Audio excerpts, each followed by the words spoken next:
All right, welcome team. I've brought everyone in today because this isn't just another project kickoff.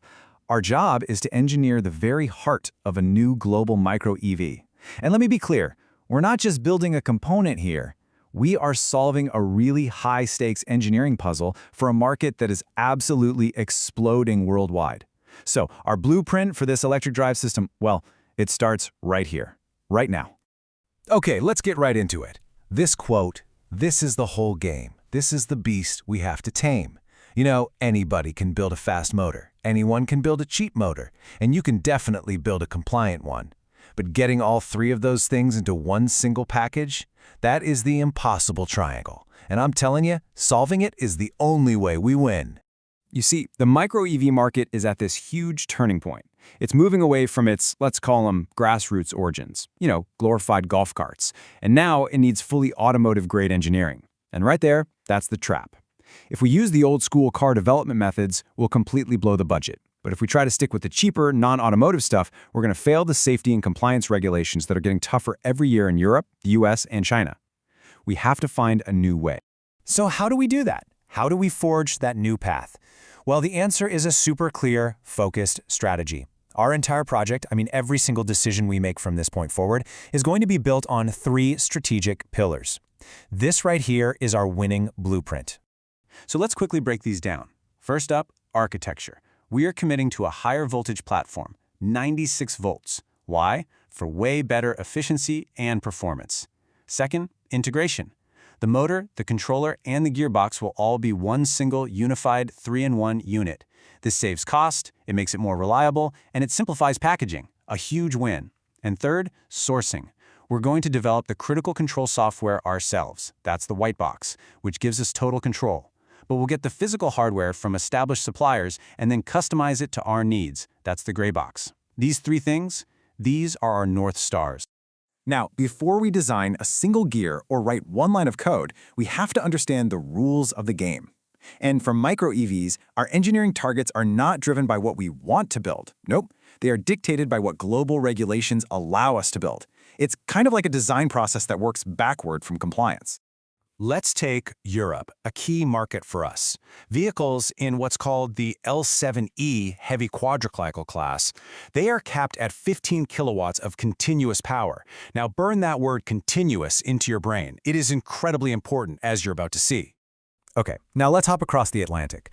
The US market for low-speed vehicles, or LSVs, plays by a different rule. It's not about power, it's all about speed. There's a hard cap of 25 miles per hour, which is about 40 kilometers per hour. And this limit, it can't be a suggestion, it has to be a non-negotiable, hard-coded software limit in our controller, period. So here's where it gets interesting.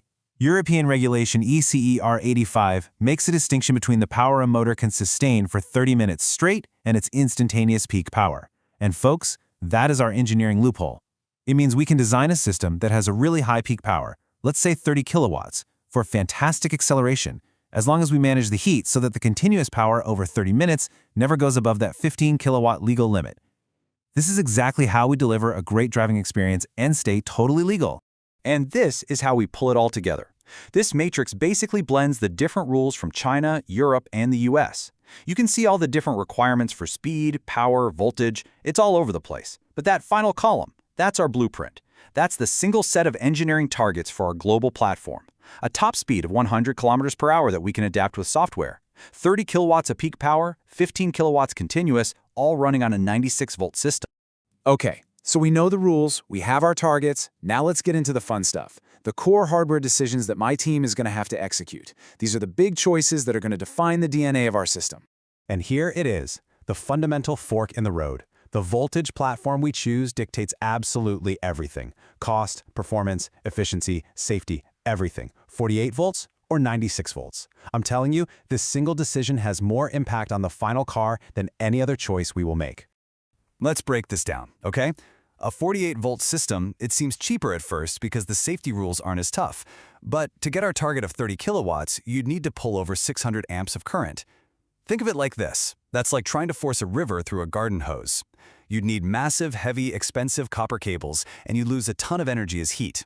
The 96-volt system, on the other hand, it cuts the current in half. Yes, it needs more serious safety engineering, but it's way more efficient, lets us use smaller parts, and frankly, it's the only way we can hit our 100 km/h speed target.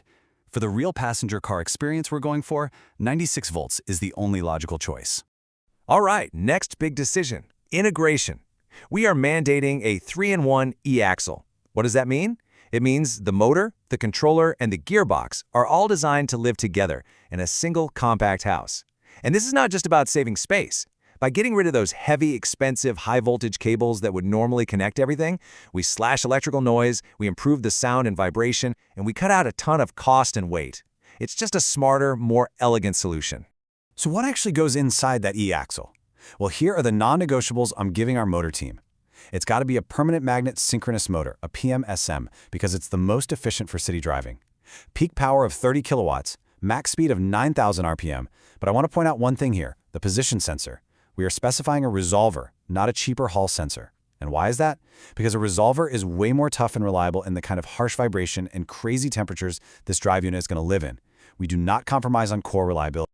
You know, hardware is only half the story. The brains inside our controller are just as important. Our software strategy is built on a three-step logic. First, field-oriented control, or FOC, which gives us that smooth, quiet operation. Second, a strategy called maximum torque per ampere, which just makes sure we're being as efficient as possible. And third, field weakening. Now this is the really clever part. It's a technique that lets the motor spin way past its natural base speed. Think of it like an electronic overdrive. It is absolutely essential for us to hit that 100 km/h top speed. So, what about the gearbox? It's a simple, single-speed transmission, and the magic number is a 9-to-1 gear ratio. That is the sweet spot. It's been carefully calculated to take the motor's 9,000 RPM max speed and turn it into our target top speed of 100 km/h at the wheels, all while giving us that punchy torque we need for acceleration. Now, having all the right specs on paper is a great start, but it is not enough, not even close. We have to make sure the system is absolutely bulletproof, that it can survive a decade of the worst you can throw at it on the road. And we do that through what I call a trial by fire. And that trial has a name, the DVP&R, or Design Verification Plan and Report. Just think of it as a gauntlet, a series of just brutal, exhaustive tests that every single prototype design has to pass without a single failure before it ever gets the green light for mass production. Here's a little taste of what I mean. The thermal shock test. We take the entire drive unit and we rapidly cycle it between -40 degrees Celsius and a blistering hot +85 degrees Celsius, over and over and over again. This simulates the absolute most extreme temperature swings the vehicle could ever possibly face in its entire life. And here's the kicker. Just surviving the test is not enough to pass.